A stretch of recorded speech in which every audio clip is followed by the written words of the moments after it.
Olá pessoal do canal Palavra de Deus, aqui é Oséias Andrade e começo esse vídeo agradecendo a você que tem acompanhado ao canal e também a você que já se inscreveu. Muito obrigado pelo crédito que vocês me têm dado. Antes de darmos continuidade ao estudo sobre a igreja, eu quero salientar que se fôssemos falar da igreja de maneira mais abrangente, ou seja, envolvendo muitas outras características da igreja, o estudo se estenderia muito.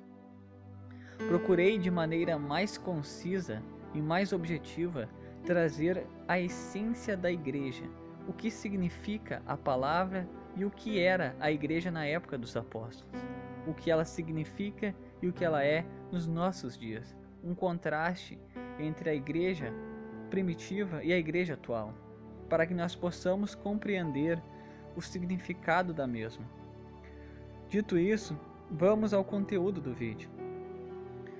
No primeiro vídeo, nós abrangemos dois tópicos a respeito da igreja, sendo eles respectivamente a origem da palavra igreja e sua significação, e também quem estabeleceu a igreja e qual era o seu propósito com a mesma.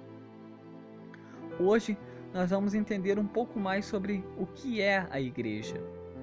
Esse é um assunto muito pouco explorado pelo povo que crê na palavra de Deus, mas nem por isso deixa de ser um tema indispensável. Há aquelas pessoas que creem que a igreja é o prédio ou qualquer outro local onde se ajuntam para cultuar a Deus.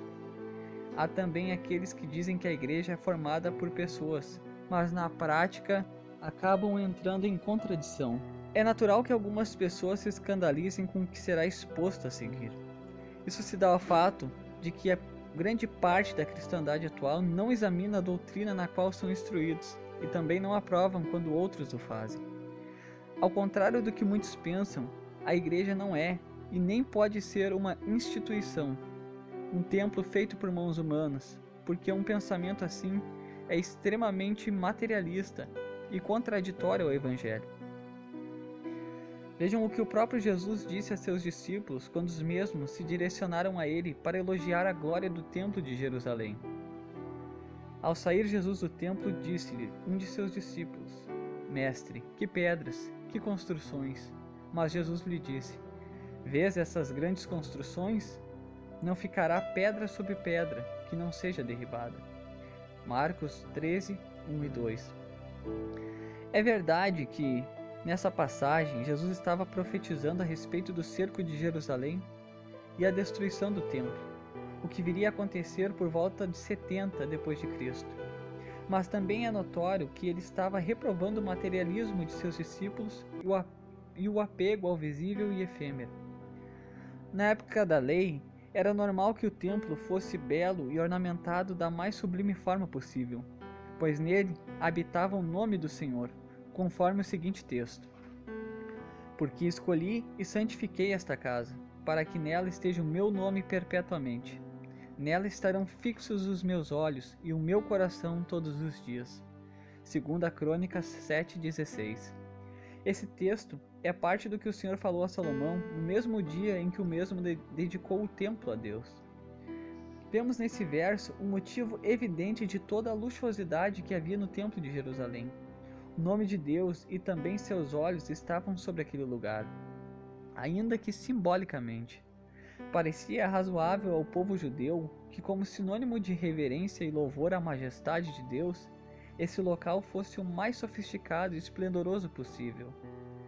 Porém, o mesmo não deve acontecer nos dias atuais. Os templos são outros, e o conceito de adoração também. Leia João 4:24. Mas então, como é a igreja de Deus? Igreja é todo aquele que aceita a salvação que está em Jesus Cristo e vive em novidade de vida, conforme os ensinamentos de Cristo e seus apóstolos. É a totalidade de pessoas que se encontram nessa condição. Igreja é a morada de Deus no Espírito, Efésios 2:22. O templo do Espírito, 1 Coríntios 3:16. Um grupo de pessoas que reunido cultua a Deus e vive em comunhão, Romanos 16:16, Colossenses 4:15, Filemão verso 2. A verdadeira igreja é viva, Atos 4:13. Ela tem poder, Atos 1:8. é composta por pessoas. 1 Coríntios 3,16.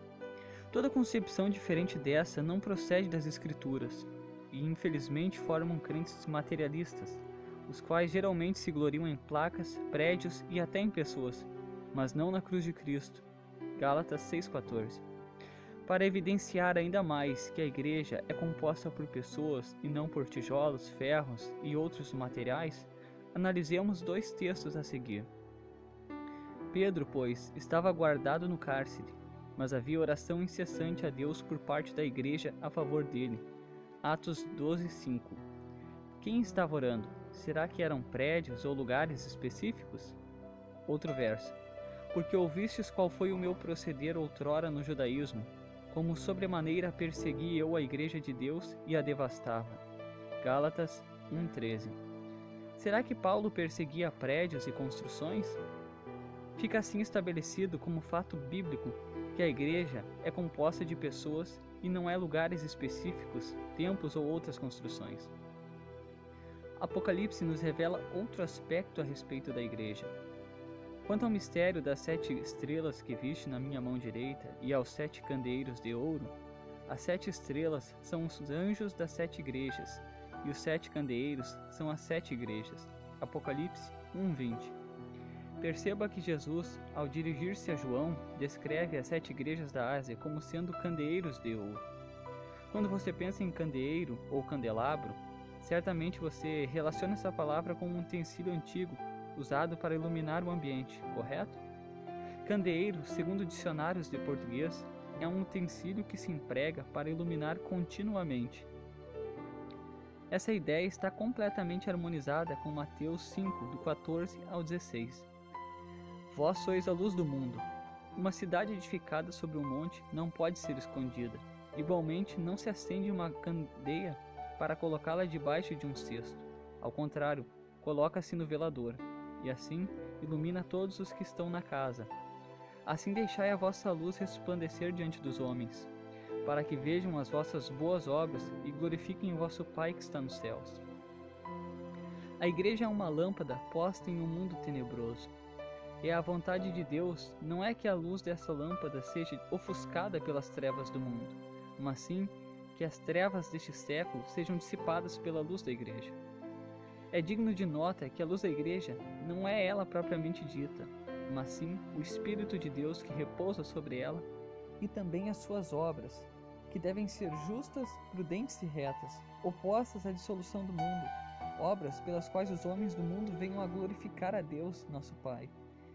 É importante destacar que Jesus escreve esse candeeiro, a igreja, como sendo de ouro, o que nos mostra claramente o alto valor o qual Cristo imputa à sua igreja, valendo-se do princípio que o ouro é e sempre foi um material de alto valor e muito estimado.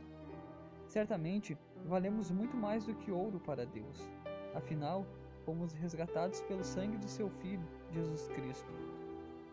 Entretanto, essa é uma figura de linguagem usada para mostrar o quanto o Senhor nos estima.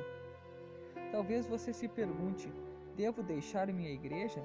O intuito desse estudo não é fazer com que pessoas deixem de congregar, mas sim que entendam o real sentido da igreja, a sua essência, o conceito bíblico sobre ela.